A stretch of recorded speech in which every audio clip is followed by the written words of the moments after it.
All right, welcome. This is going to be the law of cosines today. And again, there's no law of tangents as far as I know, or what we've been doing. Go ahead and do the first four here. Go ahead and pause the video. Go ahead and work through these law of sines. Look for the ASS rule that you might have a second triangle. If not, and come back when you're ready. All right, so as we're going through these, that first one was ASS idea that there is a second triangle. So when you're asked to figure out angle E, there is one possibility and a second possibility. All right, number 2 is there. Number 3, I started setting up, but when I did this, I don't have a number across from angle B. So I don't have the side AC or the little b. I also don't have another angle to work with, so that's not going to work. So I went on to number 4, and I was giving 3 sides, and I don't have any angles across, so that's not going to work. So I can't always use law of sines. We already figured out in 3 and 4, I can't use it if I have side, angle, side. If I'm given this information where you have a side, an angle right in between and a side, or side, side, side, like number 4 here. But we can use it if we have angle, angle, side, we have angle, side, angle, or ASS.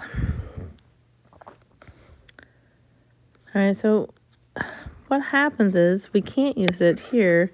I know you have to flip the page, so the law of cosines comes up next. And when you do this, it is not a formula you have to memorize, but it works for any letters. So I'm going to use A, B, and C here. But if you have letters with E, F, and G, they just either switch them to A, B, and C's or use the letters. They fall into a pattern. You don't need to memorize it. I will give you the formula. But the law of cosines actually goes like this. And I'm going to be very careful with my A's, the capitalized and lowercase. All right, when I do this, I use the 3 sides first. It kind of looks like Pythagorean theorem, kind of. So A squared equals B squared plus C squared minus 2 times B and C, all 3 of those multiplied, then times cosine, because it is the law of cosines. And whatever letter you started with here, that's the letter they use for the angle here. Okay, so this doesn't have to be used for just for solve for side A. If you were switching this to a B, well, the A and the B are just going to switch places. All right, so if you're solving for, or you're working with B, the A and the B switch places. They can interchange like that as long as you're consistent about them switching. So whatever, whoopsie daisy. Like I said, as long as you're consistent, and I need to be consistent as well. Whatever 2 letters are here are the same 2 letters there. Again, this is law of cosine, so we have a cosine. And again, if you had side C, it would be the same thing. C just switches out to be on this one. Right, this is not...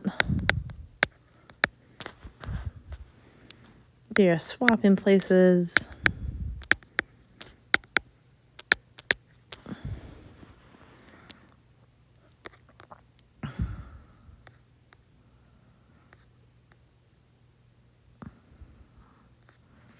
All right, so these are the rules, or the law of cosines. It interchanges for this.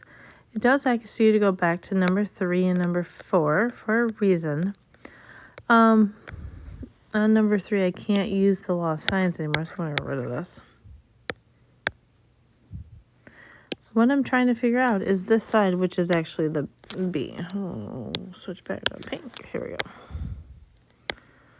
So I was like, how do I know which one to use? Well, whatever letters you're focused on, that's the one you used. Okay, so I have b squared. Now I use the other two sides.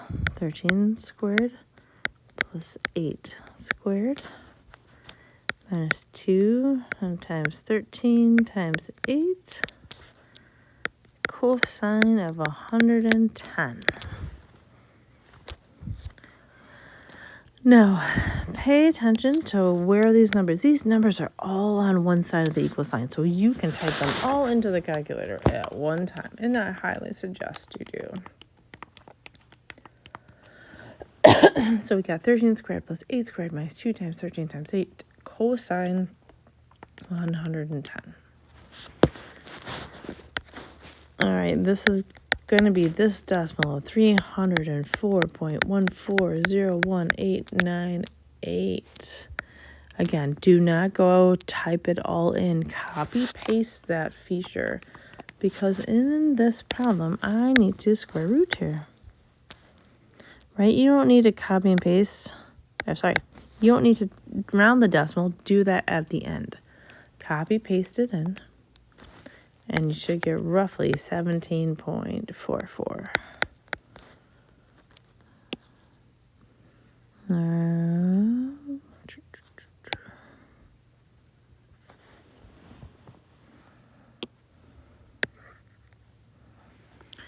Now, as we're doing this next one, it says find angle D. So this is the side I'm going to start with. This is what I start with in the formula. So I do 15 squared, and then I throw in the other two sides.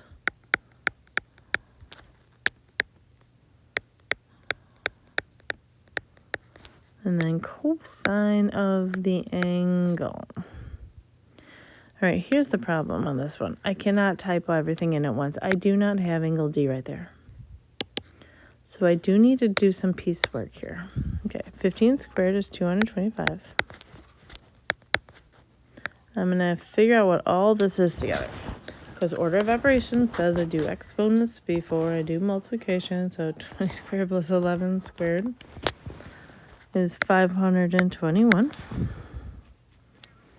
I'm going to multiply these three together, because that's order of operations. Multiply before you subtract.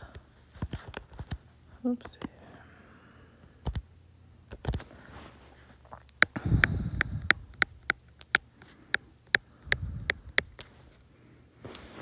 All right, I do not subtract these, because this is actually multiplying the cosine D. So this is like something if I wrote 225 equals 521 minus 4x. You would want to move the 521 first before you do anything else. All right, so that's what I'm going to do. Move 521 over.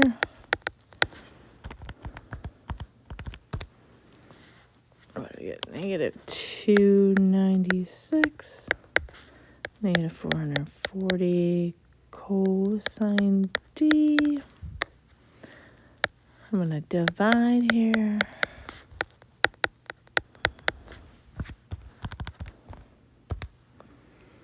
And I get this decimal again, right? So we're going to copy paste 272727. And then so I do inverse.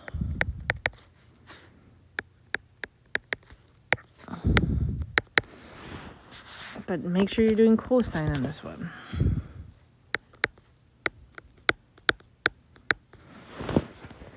There's no ambiguous case on this, so you never have to check for a second triangle when you're doing the law of cosines. All right, so go through, try a few of these, check them out, check out the answers, see how it goes. Let me know if you have questions, and we'll talk to you soon. Take care.